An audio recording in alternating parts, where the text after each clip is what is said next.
certificado de salud, que se llama Alberto Bueno, para que realmente se lo ofrecemos al Señor, para que Él obre en Él lo que tiene que ser, y que ayude también a la familia a sobrellevar sí. ¿Podrías incluir también a los niños de San Agnes que van a hacer la primera comunión el próximo sábado? Y si no les molesta, voy a incluir a los niños de San Hugh que van a hacer la comunión el próximo a todos sábado. los niños que van a hacer la primera comunión. Y si no les molesta, vamos a pedir esto. Yo pediría por las vocaciones sacerdotales. Hoy vamos a tener un encuentro dentro de esta mañana con los 60 seminaristas del Seminario de San Pablo, aquí en el parque. Vamos a hacer un almuerzo. ¿San Vincent de Paul? Sí. ¡Qué bueno! ¿Ya? Así que bendito sea pido absolutamente por las vocaciones sacerdotales. Sí, y además de pedir por las vocaciones sacerdotales, por la generosidad de las familias que los dejen ir. Porque todos queremos curas, pero cuando llega el momento y tu hijo te dice me voy al convento o al seminario, vocaciones sacerdotales, religiosas y laicales, que es lo que necesita la Iglesia, y es lo que vamos a ver hoy en esta parte de Hechos de los Apóstoles. En el nombre del Padre, del Hijo y del Espíritu Santo. Amén. Espíritu Santo, vengo a buscar tu ayuda en un momento difícil. Las dificultades y las desilusiones han apagado mi fervor y la alegría de mi entrega. Por eso te presento mis cansancios, mis angustias y todo mal recuerdo. Quiero unir mi dolor a Jesús en su pasión para resucitar con Él en gozo y esperanza. Mi Dios, en ti hay infinita alegría, alegría que desborda y se derrama luminosa en cada criatura. El mundo entero es un canto de gozo que brota de tu exceso de amor. Muéstrame, Señor, la belleza y la bondad de las cosas pequeñas, allí donde habita un remedio para mis tristezas. Te doy gracias por el agua, la luz, los colores, la voz de mis amigos, las manos, el cielo, la sangre que corre intensamente y me mantiene vivo, el aire y cada simple regalo cotidiano. Te doy gracias porque de alguna manera siempre puedo hacer algo bueno por este mundo. Ayúdame a vivir el gozo de la generosidad, la alegría de hacer feliz a otro, el sueño de hacer el bien. Dame el don de la magnanimidad para buscar siempre algo más en la vida. Despierta en mi interior, Espíritu Santo, un intenso amor al Padre Dios, para que busque tu gloria con un corazón ardiente, para que me goce en su amistad y repose en tus brazos cada noche. Muéstrame las maravillas de tu amor, para que seas mi lugar de delicias, mi tesoro, mi banquete feliz. Ven, Espíritu Santo. Amén. Amén. Amén. Acuérdense, los 5 minutos del Espíritu Santo de Monseñor Fernández se los recomiendo. ¿Es el de ayer o algo así? ¿De cuándo fue? Bueno, es el de ayer a la noche. El de ayer a la noche. El de ayer, digamos. Porque hoy no tiene oración. Hoy es una reflexión. Entonces busqué la oración más próxima, como está en preparación a Pentecostés. Así que, bueno, qué maravilla volvernos a ver. Ya estamos terminando. ¿Cuándo? ¿Qué fecha? Terminando. Creo que el 24 es el 17 o el 24, nunca sé, pero el 24 seguro es nuestra última, porque la semana del 31 mucha gente está complicada con graduaciones y con todas cosas, ya preparando sus maletas de vacaciones. Pero bueno, vamos a aprovechar esto que tenemos hoy, que es maravilloso. La semana anterior a Pentecostés, séptima semana de Pascua, última del tiempo pascual, en donde estamos con gozo, mucho más nosotros, que entendemos, porque la semana pasada lo vimos, lo que significa la venida del Espíritu Santo sobre las comunidades.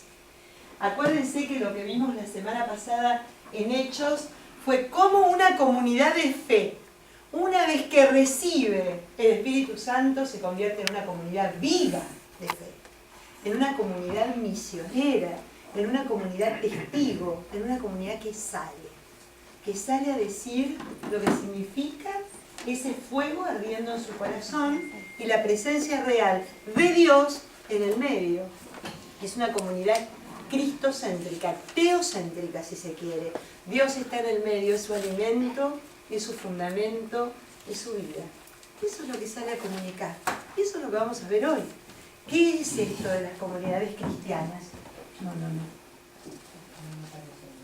Horas, ahí está, posponer. Gracias. ¿Apareció ahí? No. Ah, mira, menos mal que miré. Sí. Bien. Acuérdense que la semana pasada nosotros estuvimos viendo los pentecosteses en las distintas comunidades donde llegaban los apóstoles, cumpliendo un poco la misión que el Señor les encomendó antes de la ascensión: sean mis testigos en Judea, Samaria y hasta los confines de la tierra. Fuimos viendo cómo cada vez que llegaban a Samaria, a los lugares que Pablo fundaba las comunidades cristianas, mismo en otros lugares mismos de la Judea, cómo se convertía esa comunidad en iglesia, ¿no? Cómo se convertía en una comunidad especial. Eso es lo que vamos a ver hoy. Vamos a ver cómo la vida en comunidad tiene 4 dimensiones que no pueden faltar. 4 dimensiones que si faltan hay algo que no está muy bien que digamos. La didascalia, nos vamos a divertir, y aparte al final les pregunto a todos, así tapo y me dicen ¿cómo es? Didascalia, la koinonía, ahora vamos a ver, la liturgia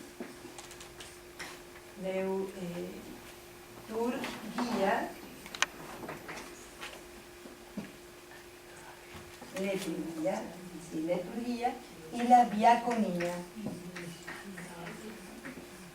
La diaconía. Si alguna de estas 4 dimensiones falta, no es una comunidad cristiana. Uy, pero queremos saber la traducción, ¿no? Ahora lo vamos a ver una otra. Fíjense, la didascalia es la formación, la enseñanza. La enseñanza de los apóstoles, ¿no? Lo que enseñaban, lo que expresaban. La koinonía es la vida en común, la vida en comunidad, la vida común, ¿no? La liturgia es el culto, la acción del culto, la oración, especialmente la oración. Y la diaconía, el servicio. El servicio. Fíjense qué cosas más interesantes. Si una comunidad cristiana tiene formación solamente, entonces, mi parroquia, no sabés, cursos de formación todo el tiempo. Somos prácticamente los teólogos de la arquidiócesis. Sabemos un montón. Vienen 85 millones de personas a Biblia. No hay uno que falte. Cuando hay una reunión de algún documento, no falta nadie. Pero resulta ser que no tiene koinonía, no tiene vida común. Me siento en misa y no sé quién está sentado al lado mío. Entonces, yo estoy durita así, ¿no? Porque no, ni buenos días, ni buenas tardes, ni buenas noches. No tengo la menor idea quién es el que está a mi lado. Pero eso sí, sabemos un montón. Liturgia, vida en común. Y sí, a misa vamos. A misa asistimos, porque es lo que tenemos que hacer. Además, nos enseñaron eso de chiquito, ¿no? Que tenemos que ir a misa todos los domingos. Estamos en misa y tenemos la cabeza en cualquier lado. O los deseos fervientes de que termine porque tengo ganas de ir a la playa. O estoy cansada. Entonces, pero eso sí, sé un montón. Servicio, diaconía. Sí, de vez en cuando damos un chequecito, viene alguien, vamos a ayudar. Pero el servicio que lo haga otro. ¿Entienden cómo? Y así puedo empezar con cada una. Vida común. Somos todos re amigos, nos conocemos todos, pero de aprender ni eso. No sabemos qué tenemos que hacer para dar testimonio, porque nos conocemos, pero no hay algo que nos una, que viene dado por la oración y viene dado porque nos unimos para hacer algo por otros. ¿Ven? La liturgia y la diaconía. Somos frenéticos sirviendo y estamos todo el tiempo haciendo cosas para afuera, pero nunca nos ponemos a rezar. Estamos como Marta. Ay, Marta, Marta, cómo te agitas y te preocupas. Y solo una cosa es importante y María eligió la mejor parte. Nos olvidamos de empezar la actividad a los pies de Jesús. También nos olvidamos de empezar la coinonía, la vida común en los pies de Jesús. Entonces la coinonía no puede estar dirigido 35 años por la misma persona. Es la misma persona que dirige el mismo grupo, hace 38 millones de años que está ahí y las cosas se hacen así. Porque salieron bien hasta ahora y no hay que cambiar, no hay que modificar nada. Una comunidad del Espíritu Santo, esto lo tiene con un dinamismo tal que se produce el movimiento interior de una comunidad viva.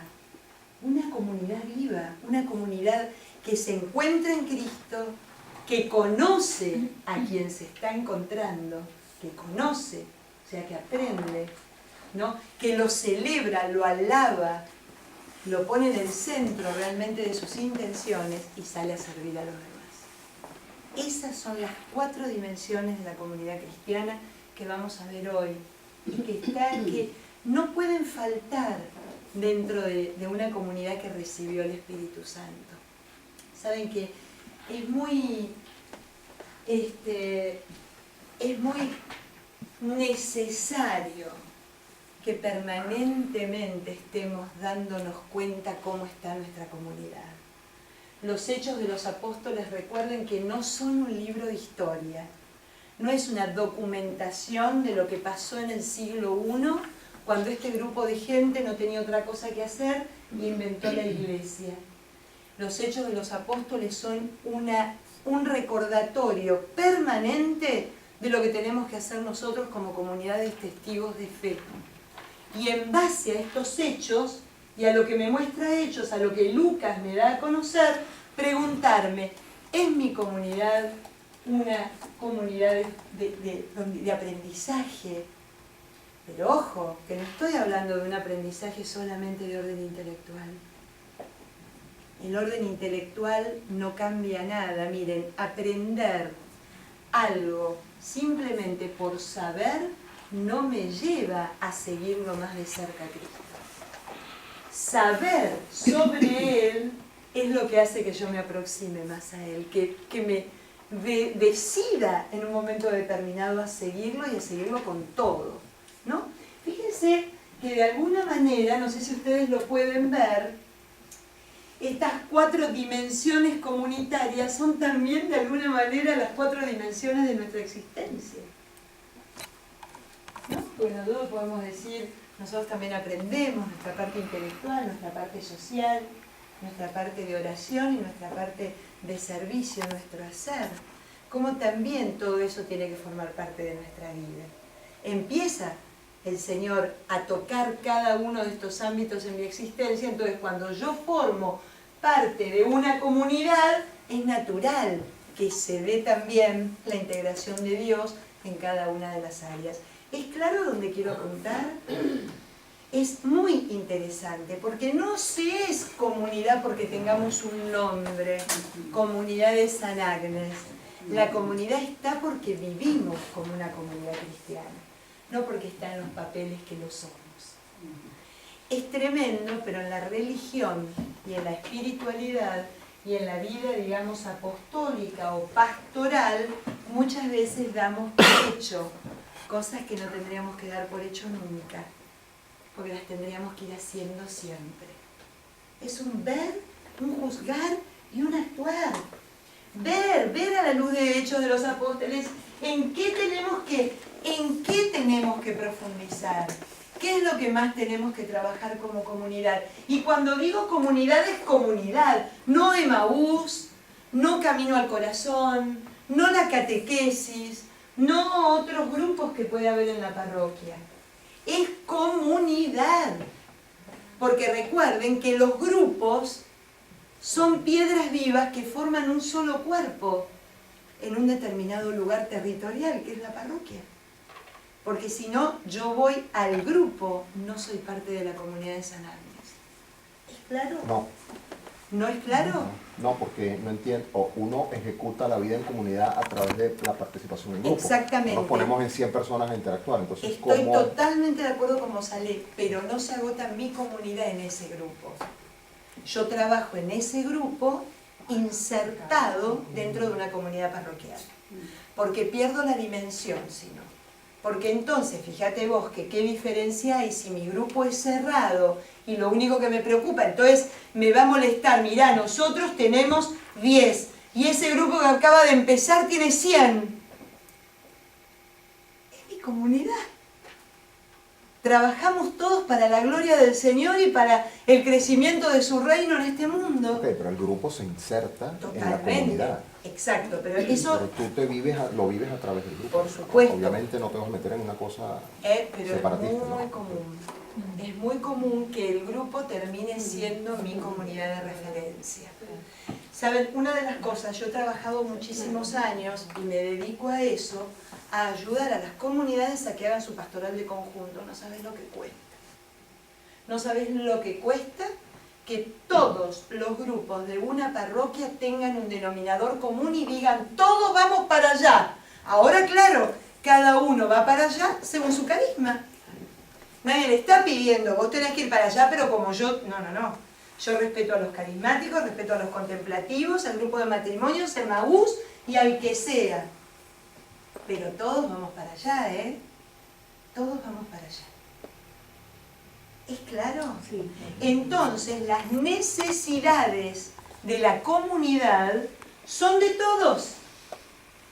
Les digo más, es hermoso cuando el grupo de Emaús, necesita una persona que vaya a dar una charla X y le pide a otro grupo, fulanito, ¿podés venir? Porque la verdad sabemos que vos tenés formación y nos encantaría que nos ilumines en este tema. El grupo contemplativo dice, no, ¿sabés qué? El grupo de Emaús tiene un grupo que es genial, como canta, como... ¿No vienen a cantar a nuestro retiro? Eso es crecer en coinonía, sabiendo que no tenemos nosotros la verdad es una y es de todos. Es el Señor que está en el medio que nos nutre. Siempre San Pablo va a decir en sus cartas, somos un cuerpo con distintos miembros. ¿Qué significa? El pie es pie, no puede ser mano. La cabeza es Cristo, ¿no? Pero bueno, la pierna es pierna, no puede ser dedo. ¿Me entienden? Pero qué interesante lo que dice Pablo. Pero cuando al pie le duele, lo siente todo el cuerpo. Eso es realmente una comunidad. ¿Es claro? Es muy importante que entendamos en este tiempo donde el testimonio de la comunidad católica, cristiana, hoy es apremiante. Lo necesitamos, no tenemos que tener ni vergüenza ni miedo. Es apremiante. ¿Y cómo empezamos a dar testimonio si a veces en una misma comunidad, en una mesa se pelea todo el mundo? Porque yo quiero y yo... Entonces eso no es inspirado por el Espíritu Santo, eso es inspirado por la agenda de los iluminados que están a cargo de cada grupo. Eso es lo que tenemos que tratar de evitar. Y tenemos que entender que nos nutrimos para servir, no nos nutrimos para ser servidos. Porque a veces los grupos pareciera que quisieran ser servidos, más que estar llamados al servicio. El ego. Claro, bueno, eso es a nivel individual, imagínense todos juntos. ya eso... La familia, por ejemplo, vendría a ser, porque yo lo que siento es que nos pasa a mí y a las familias en general, y bueno, si mis hijos y yo y mi marido estamos bien, y un poco uno tiende a, bueno, yo me quedo atrás, y al lado por ahí están manoteando con desesperados, y uno siente como que, y bueno, pero yo zafo, ¿no? Exacto, o sea, este macro se vive en el micro. A ver, el macro se nutre del micro. Si hay un cristiano que solo mira para sí, obviamente imagínate que la comunidad, o mejor dicho, va a formar parte de un grupo en donde le va a costar mucho, inclusive hasta dentro del grupo, abrirse a la necesidad del hermano que tiene al lado. Eso ya es lo que se llama una conversión permanente personal, ¿no? Y en este caso familiar, grupal, de mi célula, de mi primera iglesia doméstica, la primera comunidad. Ojo, muchas veces en las familias, el Papa en Amoris Laetitia habla de esto, en las familias se producen estos enquistamientos, donde se comienza a ser muy importante y muy poderoso desde lo individual, pero nunca se llega a un resultado comunitario. ¿Me entienden? Donde alguno queda diluido por otro, o simplemente no son mirados, no hay una mirada de un miembro hacia el otro, no ser registrado, estás acá, ¿qué te pasa? No, nada.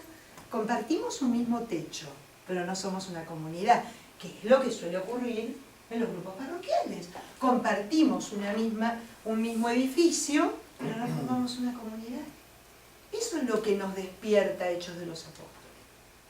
¿Es nuestra parroquia una comunidad? ¿Es mi grupo de Maús una comunidad? ¿Es mi grupo de matrimonios una comunidad? ¿Es mi grupo de oración contemplativa una comunidad? ¿Es mi grupo del Rosario una comunidad?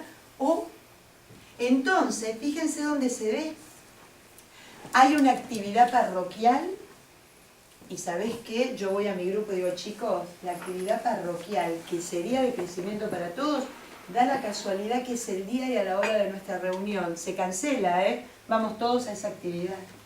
Yo no sigo teniendo mi actividad cuando sé que hay algo que va a ser comunitario y que va a ser beneficio para todo el mundo. Miren con qué medio sencillo. Eso es vivir esto. Eso es vivir esto. Eso es vivir esto. Porque cuando tengo realmente la dimensión de la comunión, y que la comunión es la primera misión, porque acuérdense, miren cómo se aman. Nosotros queremos ser como ellos. No, es una guerra campal. Menos mal que no vienen a las reuniones, ¿no? ¿Entienden? Eso es a lo que apunta. Sí. Patricia, una pregunta. ¿Cómo ves tú el tema de la parte de los líderes? Sí. Y de los que liderizan? Porque siempre se ve la tendencia en las comunidades porque la persona da mucho servicio, ha estado mucho tiempo ahí, no se le puede criticar, no se le puede sugerir, no se le puede tocar, no se le puede... es como que la tendencia natural de una comunidad de ver, sea el cura, sea el diácono, sea el líder del laico, que está súper apegado siempre, pero siempre la tendencia como que no, él es el que sabe porque él es el que ha estado ahí siempre y él es el que dirige y entonces muchas cosas a veces se callan por ese como temor reverencial a ese liderazgo que siempre ha estado ahí. El buen líder es un servidor desde la humildad. Desde la humildad.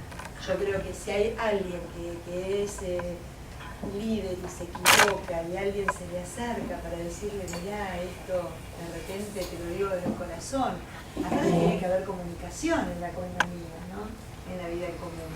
Vos no podés dejar pasar cosas que pueden llegar a ser nocivas más allá de uno, porque uno ve que afecta a todo el cuerpo, y uno se lo tiene que decir desde el amor. Uno desde el amor puede decir todo. ¿Cómo le voy a tener miedo? Si no le tengo que tener miedo a Dios, que es lo más grande que hay en el mundo, no le voy a tener miedo a un líder que está representado con respeto y con amor. Uno puede decir las cosas siempre que piensa. Una cosita, déjame y ya te doy, ya sé que querés hablar. Una cosa sola les quiero contar. La iglesia es jerárquica, no es democrática. Muchas veces no entendemos lo que la jerarquía es el obispo, el sacerdote, el párroco en este caso, decide, no hace, me puede parecer bien, me puede parecer mal, pero él sabe. Jerarquía, de alguna manera, es el gobierno de Dios, significa hierarcos, es el gobierno de Dios. Muchas veces eso sí, nosotros no podemos opinar, porque no sabemos, no sabemos. Y cuando pasa el tiempo, ya, mira, esto era por lo cual se cambió, se decidió, se hizo. Entonces yo no le puedo ir a decir, mire, cambió la misa de 11:30 para las 11, me parece patético. Resulta ser de que se dio cuenta que 11:30 beneficiaba a muchas más familias y hay más gente en la misa, o que se hace menos lío con el parqueo. Te estoy dando un ejemplo tonto, ¿no? Pero en todo lo demás, claro que uno puede opinar. Y por eso es coinonía, por eso es vida común. Y si se hace desde el amor y desde el bien común, no desde lo que yo quiero para mí o lo que me gustaría, yo creo que funciona, pero uno no tiene que tener miedo al líder. El líder, cuando es líder, es un líder que sirve desde el servicio y lo humildad, no. Si no, no es líder, cualquier otro nombre, pero no líder. Yo quería decir que si estoy de acuerdo con lo que tú dices, que estamos acostumbrados a poner una persona y que esa persona se quede ahí indiscutida, no indiscutida de frente, a mi modo de ver lo que es peor, criticada por abajo. Sí, muchas veces nos pasa... Sí, pero entonces lo que yo quiero decir es que todos los juegos tienen dos caras, todas las monedas tienen dos caras. Estoy segura que muchas personas que, como se dice en mi tierra vulgarmente, se han quedado con la escoba, estarían encantados de soltar la escoba. Pero de verdad nadie quiere, porque lo que es como decir, ese lo hace todo, lo mangonea todo, anda y que se apaña. Y nadie se le acerca con auténtico espíritu de ayuda, decir, mira, te puedo ayudar, y si no hay que decirle ni ayudar, yo me pego a tu lado y mira, si eso te lo puedo dar, te lo acerco, y ya has hecho algo, y vas haciendo. Y eso desgraciadamente... Eso es esto, ¿no? Eso es vivir, y eso es por eso el dinamismo que tienen que tener estas comunidades. Las comunidades, ya vamos a ver, una de las características de los hechos de los apóstoles es que los apóstoles no son los protagonistas. El líder, el que está al frente de una comunidad, no es el protagonista. La protagonista siempre tiene que ser la palabra y la buena noticia llevada por ese líder adelante. Fíjense que Hechos es tan especial en eso, que nos habla en 3 casos de que el apóstol que llevó una palabra determinada o el discípulo que explicó a otro un pasaje de la Escritura fue arrebatado, pero la palabra siguió. ¿Qué nos dice? Que somos circunstanciales y debemos ser circunstanciales. No nos podemos apropiar, porque sabemos que los que estamos a cargo de algún ministerio es simplemente un ministerio que se nos encomendó como instrumentos, y que no somos transmisores de nosotros mismos, siempre transmitimos al Señor y a su palabra. Cuando se trastoca eso, ahí empiezan los problemas. Cuando hay una transmisión de sí mismo y una solicitud de reconocimiento, ahí empiezan los inconvenientes. Por eso en Hechos, termina Hechos en el capítulo 28, versículo 30 y 31, diciendo que Pablo pasó mucho tiempo en Jerusalén, atendiendo y recibiendo y convirtiendo a la gente. Y no cuentan de que lo decapitaron, porque a nadie le importa, porque Pablo es un instrumento. Entiendan cuando digo a nadie le importa, porque Hechos no es la biografía de Pablo, ni de Pedro, ni de Bernabé, ni de Juan Marcos, ni de Felipe. Es la efusión del Espíritu Santo en la comunidad que la convierte en una comunidad misionera. Y lo que importa es la palabra de Dios que se va difundiendo por el mundo entero, cuando los instrumentos desaparecen. O sea, la enseñanza es lo que estamos... El testimonio es la palabra. Entonces, si yo parto, cuando voy a un lado, ya te dejo, María José, cuando a mí me proponen día a día, y digo, vale, ¿no? Soy yo, se me voy yo y se cae el CCD, ni se le ocurra al cura que viene ahora dentro de poco, que es un padre que parece buenísimo, sacarme, porque se destruiría. Seguirían dando, porque la palabra no sos absolutamente irreemplazable. Sos absolutamente reemplazable. Nadie es imprescindible. Lo único que es imprescindible es el Espíritu Santo en el testigo que da testimonio y que hace que la palabra siga rodando por el mundo, y no de tontas y locas, sino que siga yendo a los corazones de quienes la reciben, y modifica y transforma y llama a la conversión y a la comunión verdadera. María José. Yo creo que aparte, 3 cosas fundamentales que deben haber sí o sí en una comunidad, tiene que ser primero mucho amor, mucha misericordia y mucho perdón. Además, obvio. Entonces, porque si no, o sea, si uno no tiene misericordia con el líder, o el líder no tiene misericordia con uno, o sea, yo creo que son como sí. pilares fundamentales de una comunidad. Sí, se supone que todo lo que vivimos en Lucas, todas las características y todo lo que fuimos viendo, ¿no? El amor, el perdón, el lavarle los pies al traidor, toda esa historia se tiene que dar obviamente en todos, en el líder con mayor notoriedad, ¿no? Para poder estar al frente. Bien, fíjense lo que les voy a contar. Esto es algo muy interesante. Yo no me acuerdo si se los dije cuando empezamos Hechos. El libro de los Hechos tiene como 3 estructuras, o mejor dicho, utiliza Lucas 3 estructuras literarias para dar a conocer lo que él quiere que nosotros conozcamos y que nosotros meditemos. Y son los discursos que se acuerdan que son 24, ¿no? 24 discursos, vamos a ver, vamos a encontrar. Los relatos y los resúmenes. Los resúmenes, esto es lo que vamos a ver hoy. Los resúmenes aparecen como sumarios de la actividad de los apóstoles en un determinado lugar. Entonces son muy breves, pero ellos son los que nos cuentan cómo vivían las comunidades cristianas, lo que pasaba ahí adentro. Son bien concretos y nos van narrando la forma de vida que llevaban. Entonces, eso es donde nos vamos a encontrar esto que les acabo de contar. La didascalia, la koinonía, la liturgia y la diaconía, ¿no? Se los puse a propósito en griego, porque son palabras que muchas veces ustedes escuchan y dicen, ¿qué significará koinonía o didascalia? Ah, pero si yo leí un libro que se llama Didascalia, que es de la patrística, ¿no? De los padres, que es la enseñanza de los padres de la iglesia. Entonces, ahí es donde están. Fíjense que estos funcionan también como separadores de tema. A donde aparece un resumen, ya me está indicando el libro de Hechos que va a empezar a hablar de otra cosa, o de otra comunidad, o de la acción de otro apóstol en un determinado lugar, con una determinada comunidad propia, ¿no? Ya sea pagana o judía. Y nos van a ambientar la vida del siglo I. Son bastante descriptivas.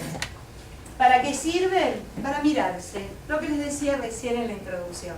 Lo único que tiene es que me ayudan a mirar mi comunidad en ese espejo. A ver, ¿qué tenemos nosotros de parecido? ¿Qué es lo que tenemos que trabajar? ¿Qué es lo que nosotros debemos dejar de hacer o empezar a hacer porque nunca lo hicimos? ¿No? Ese es un poco para lo cual Lucas pone. Bien, miren qué interesante. Didascalia, cuando yo la traduzco, cuando la palabra es traducida del griego, literalmente significa doctrina y enseñanza. Pero esto es más que doctrina y enseñanza. La didascalia es testimonio de los apóstoles. Es más que doctrina. Si yo vengo acá y les digo, el libro de los Hechos consta de 28 capítulos, dividido en 4 partes. Cada parte está subdividida a su vez en 6 partes, subpartes que indican la actividad. Yo estoy hablando de los Hechos, ¿no? Memoria. Además de memoria, no es lo que nosotros tratamos de conseguir, de que nos mueva el corazón. Lo que hacían los apóstoles era realmente entender que la forma que ellos tenían que hablar de la doctrina y de la enseñanza era de un fundamento que no podía dejar de existir, que es lo que se llama el querigma. El querigma, que es el anuncio. Este Jesús de Nazaret murió y resucitó para nuestra salvación. ¿Y sabes qué? Como decía yo ayer en la radio, los que me escucharon, nosotros no hemos hecho nada por esa maravilla. Me regaló la salvación porque me ama. Porque fue prometida por Dios desde toda la eternidad a un pueblo determinado, también elegido por amor, no por alguna cualidad. Y eso es lo que explicaban los apóstoles. ¿Saben qué? Ese Jesús de Nazaret que ustedes llevaron, juzgaron, mataron, el Señor los resucitó para salvarlos inclusive a ustedes, que lo juzgaron, que lo mataron y que lo maltrataron. A ustedes también. Y con ese querigma que les quema el corazón, les hacían ver el amor infinito que Dios siente por cada uno. Y eso era lo que convertía a la gente. Imagínense dar un resumen de doctrina. Lo que pasa es que lo que tenemos que aprender es capítulo 1, artículo 1a. Seguir a Jesús de Nazaret es, ¿quién lo iba a escuchar? La doctrina sale del corazón de los apóstoles y va derecho al corazón de los oyentes, por la fuerza del Espíritu Santo que impulsa a los dos, ¿no? Y los destinatarios, miren qué interesante, eran primero los que no pertenecían a la comunidad cristiana todavía, hombres de Judea, va a decir Pedro, ¿no? Israelitas, va a llamar en otra oportunidad, a los que todavía no pudieron vivenciar esta decisión de amor de Dios de dar a su Hijo para nuestra salvación. A ver, entendamos algo. A estas alturas, Jesús era la promesa del Padre hecho al pueblo de Israel, y ellos como judíos lo veían como el cumplimiento de esa promesa. Ellos no dejaron de ser judíos. Por eso iban al templo todos los días a rezar. Por eso iban a la sinagoga todos los días a proclamar y a enseñar y a aprender entre ellos. Porque no tenían judío cristiano. Esto del cristianismo, esta figura de Cristo, era el cumplimiento de lo prometido por Dios desde todos los tiempos. ¿Me van siguiendo? Porque todavía era una sola cosa, ¿no? Entonces, los que pertenecían o no, enseguida empezamos a leer, los invitaban y los hacían que fueran a este encuentro con este Dios desde la conversión. Pero a los que ya formaban parte, les hacían profundizar la fe, porque el querigma lo escuchamos desde que tenemos 6 años. Y fuimos al catecismo por primera vez. Jesucristo se encarnó, murió y resucitó para nuestra salvación. Y parece el teorema de Pitágoras. Pará un poco. ¿Te pusiste a pensar lo que significa? ¿Te pusiste a pensar que este Dios trascendente, todopoderoso, creador del cielo y de la tierra, se hizo hombre como vos porque te ama y porque quiere estar con vos caminando tu vida? Se mete en la historia del hombre para transformarla.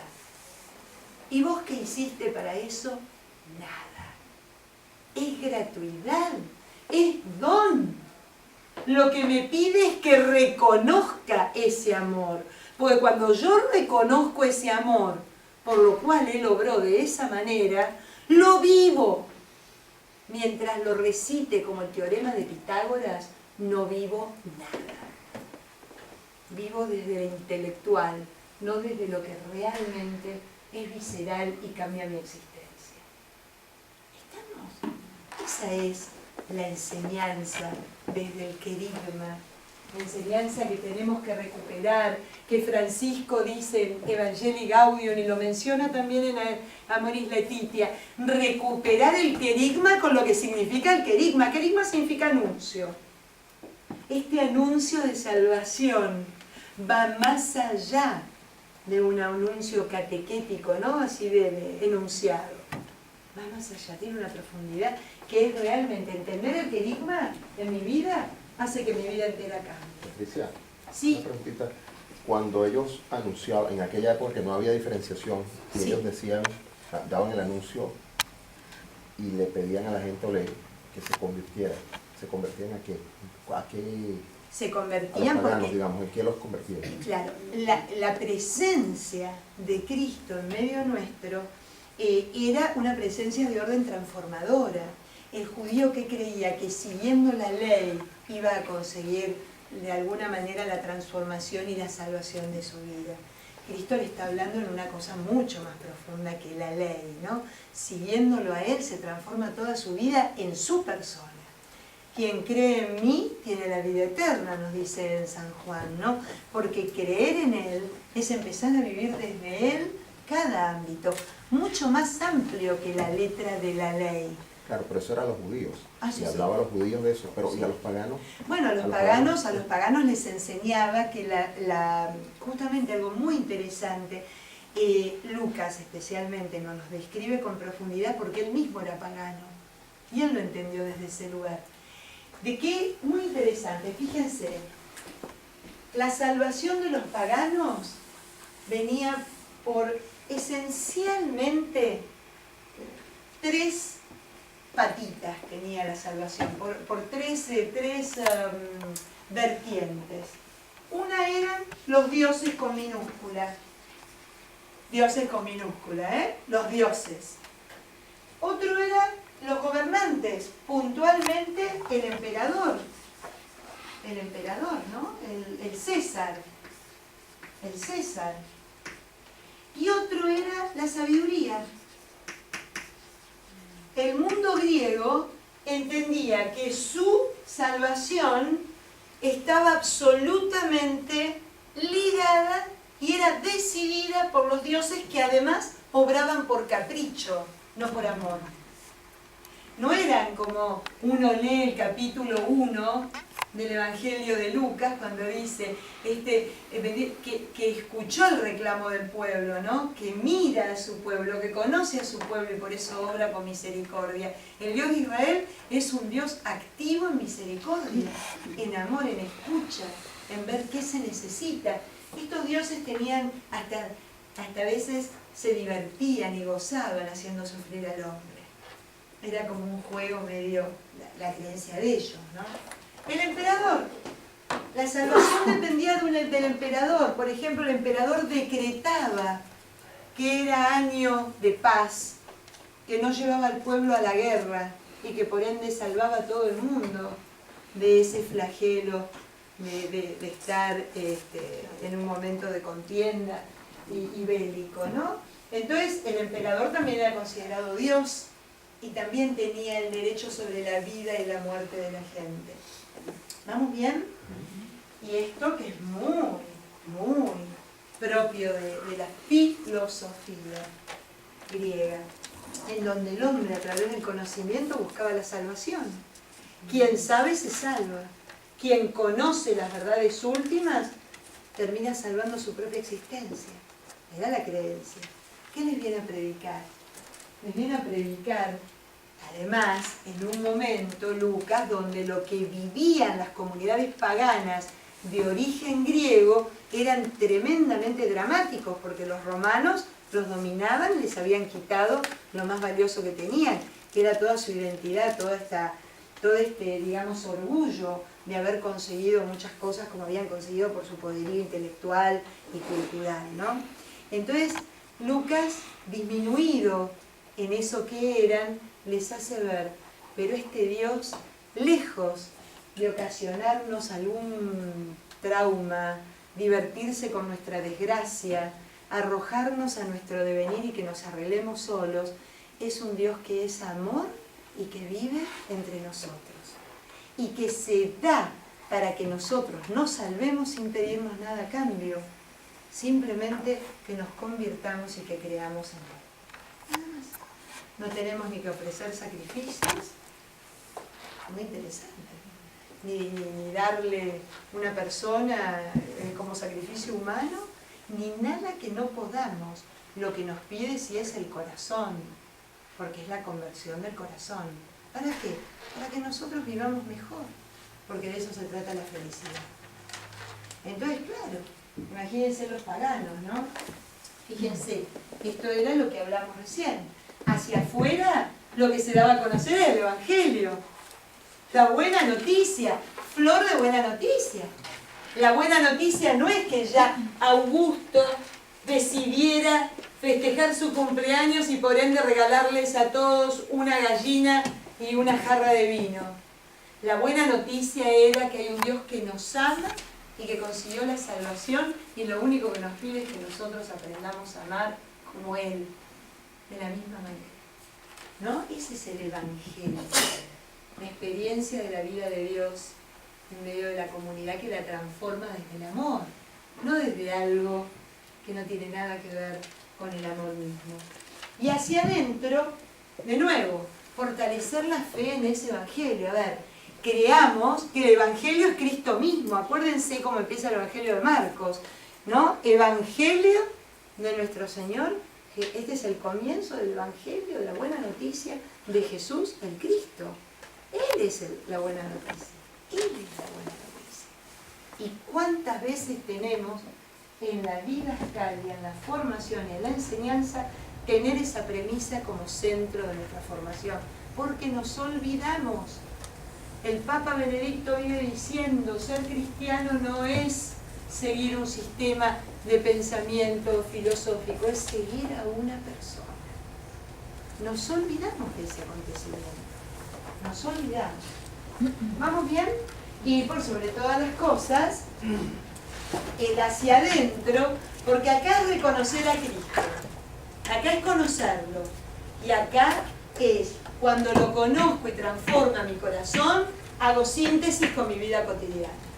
A Cristo se lo vive en la vida cotidiana.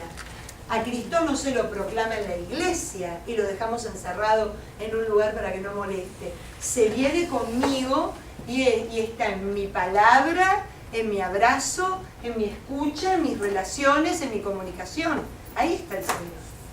Estamos a eso se dedicaba. Fíjense, vamos a leer capítulo 2.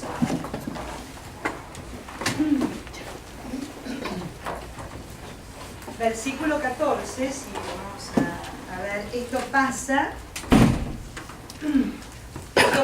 después de Pentecostés, inmediatamente después de Pentecostés, ¿no? Fíjense lo que va a decir, capítulo 2, versículo 14. Va a decir, Pedro se puso de pie con los 11 y levantando la voz le dirigió la palabra. Acá vale lo que me preguntabas, en este caso es a los judíos, ¿no? Porque acordate que empieza la proclamación en Jerusalén, y en Judea, era el mandato del Señor. Judíos y todos los que habitan en Jerusalén, sépanlo bien y presten atención a lo que voy a decir. Estos hombres no están ebrios, como ustedes sospechan, ya que no son más que las 9 de la mañana, sino que están cumpliéndose lo que anunció el profeta Joel, que lo leímos la semana pasada, ¿no? Derramaré mi espíritu sobre todos, sus hijos e hijas profetizarán, sus jóvenes verán visiones, sus ancianos tendrán sueños, también sobre mis servidoras y servidores, derramaré mi espíritu aquel día y profetizarán. Haré prodigios en el cielo y abajo en la tierra, sangre, fuego y humareda. Entonces fíjense a partir del versículo 22. Israelitas, escuchen mis palabras. Y acá empieza el querigma. Jesús de Nazaret fue un hombre acreditado por Dios ante ustedes, con los milagros, prodigios y señales que Dios realizó por su medio, como bien saben. A este hombre entregado conforme a los planes y propósitos que Dios tenía hechos de antemano, ustedes lo crucificaron y le dieron muerte por medio de gente sin ley, o sea, de paganos, ¿no? La gente sin ley eran los romanos. Pero Dios, liberándolo de los rigores de la muerte, lo resucitó porque la muerte no podía retenerlo. Vamos al 32, porque me encantaría leerlo todo, pero si no, no puedo seguir avanzando. A este Jesús lo resucitó Dios y todos nosotros somos testigos de ello.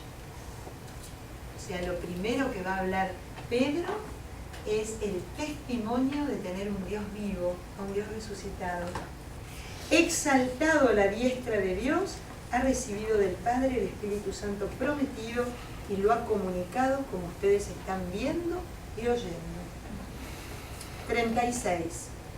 Por lo tanto, que todo el pueblo de Israel reconozca que a este Jesús crucificado por ustedes, Dios lo nombró Señor y Mesías. Y miren cómo termina en el versículo 37. Los que oyeron le llegó al corazón y le dijeron a Pedro y a los otros apóstoles: ¿qué debemos hacer, hermanos? ¿Y qué les contestó Pedro? Arrepiéntanse y háganse bautizar, invocando el nombre de Jesucristo, para que se les perdonen los pecados, y así recibirán el don del Espíritu Santo. Porque la promesa ha sido hecha para ustedes y para sus hijos, y para todos aquellos que están lejos, a quienes llamará el Señor nuestro Dios. ¿Entienden? El testimonio desde el corazón. Este Pedro no estaba dando una clase, estaba hablando de lo que le pasaba en su corazón, de lo que había sido su vida siendo testigo de la resurrección de Cristo. ¿Ven la diferencia? Creo que lo hemos leído todo, pero en el 42, fíjense que está este resumen, acá en el versículo 2. El primer resumen, que me olvidé de comentárselo, perdónenme, me embalé con la didascalia.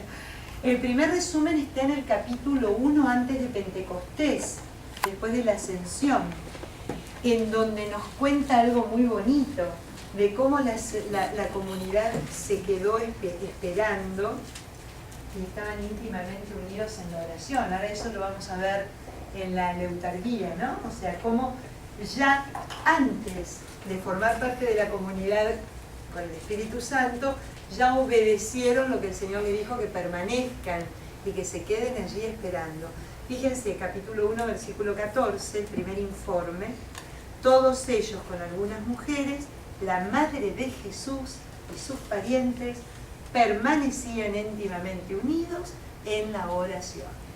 Eso es lo que hace la liturgia, que indica la oración en la vida comunitaria.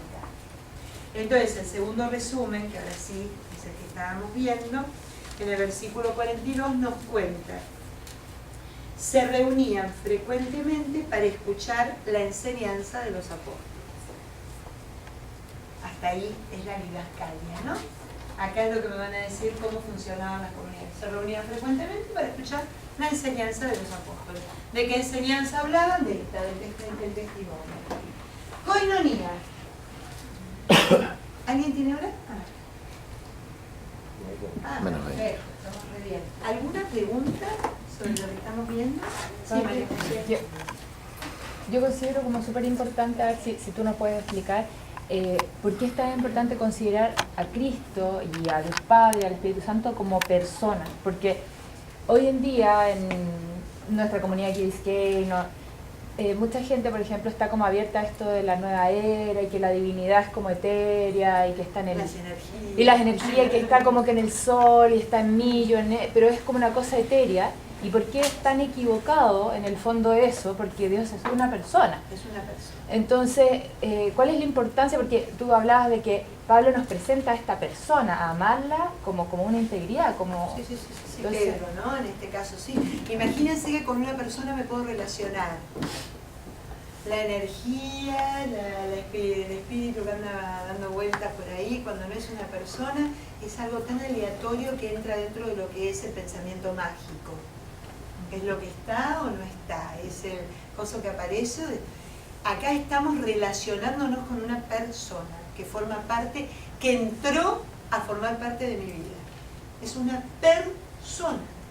Ese es el acontecimiento salvífico. y la gran diferencia del judeocristianismo con las religiones paganas. Esto es una persona real que se hace presente en mi vida, y como yo les decía el otro día cuando les hice el bosquejo, que me parece tan sencillo para explicar además la Trinidad, ¿no? Esta persona, este Dios que es Padre, que es Hijo y que es Espíritu Santo, ¿no? Este Dios que es trino, que es el mismísimo Dios, ¿no? Para nosotros, utiliza cada una de estas personas para revelarse, para darse a conocer, porque nosotros tenemos una incapacidad absoluta de poder tomar el misterio divino como algo ya dado, para que nuestra mente limitada, como dice Pablo, vemos como a través de un cristal, vemos con defecto lo que hay detrás. Cuando estemos frente a frente va a desaparecer ese cristal y toda la revelación va a ser, se nos va a mostrar, no vamos a poder ver de qué se trata. Pero en el mientras, Padre, Hijo y Espíritu Santo, tres personas que forman una misma divinidad, un solo Dios, lo que han resuelto es que el Hijo me explica al Padre, el Espíritu Santo me hace entender al Hijo. Me revela cada uno la misma esencia de Dios. ¿Es claro? Entonces no puede ser una energía, una cosa que anda ahí, que me hace pasar un buen momento. Es una persona. Y una persona que camina al lado mío, como los discípulos de Maús, que cuanto peor estoy, más desanimado, más desesperanzado, desorientado, viene al lado mío, ¿para qué? Para que yo siga por el camino que corresponde. Ahora bien, ¿cuál es la gran diferencia de este Dios que me ama tanto? Que no me agarra de una oreja, me acompaña. ¿Y cuál es la postura mía como mujer de fe? Es darme cuenta que está al lado mío, dentro mío y conmigo. Es parte mismo. Yo soy imagen y semejanza de Dios, ¿no? Me inhabita este Dios y me acompaña. Estas personas son las que realmente hacen de mi vida un real testimonio de ellas, ¿no? Yo a través de eso es que puedo dar testimonio de cada una de las personas de la divinidad. Pati, por eso que en el fondo sería como incompatible que una persona que es católica, que cree en este Dios que es persona y todo, de repente se meta en clases de que empiezan a invocar o a decir mantras o a empezar a hablar de la energía que sube, que baja. O sea, yo lo siento como un poco una falta de respeto hacia la persona de Dios. Yo creo que o desconocimiento, quizás. Yo pienso eso, porque mira, desconocimiento, no creo pero hay que uno pueda hablar instruirse. de falta de respeto, porque a ver, el hombre es un ser en búsqueda. Y yo te aseguro que cuando encontramos realmente al Dios de la vida en nosotros, ya no apelamos a ninguna cosa circunstancial, porque Él nos planifica. Él nos planifica, no necesito ir a ningún accesorio porque tengo lo que necesito. Él me planifica, ya no necesito a nadie que venga con ningún mensaje, cariño, ¿no? Nada necesito. Él planifica toda mi necesidad, mi existencia. Es eso. Pero no respetemos siempre que el hombre es un ser en búsqueda. Nosotros sí, pero lo es que podemos incompatible, hacer llega con un nuestro minuto... testimonio es mostrar. ¿Cómo? No, lo que yo digo es que es como incompatible si uno ya tiene el conocimiento. Si ya lo tienes, por ejemplo, y ya sabes que Dios es una persona... Puede ser que lo sepas, pero puede ser que no tengas o no lo entiendas. No solo que no lo entiendas. Puede ser que, miren, por eso es que uno tiene que tener tanto cuidado con la gente que a veces... Yo les voy a contar una anécdota, apaga un poquito. Puede ser. Sí, voy a mencionar a alguien.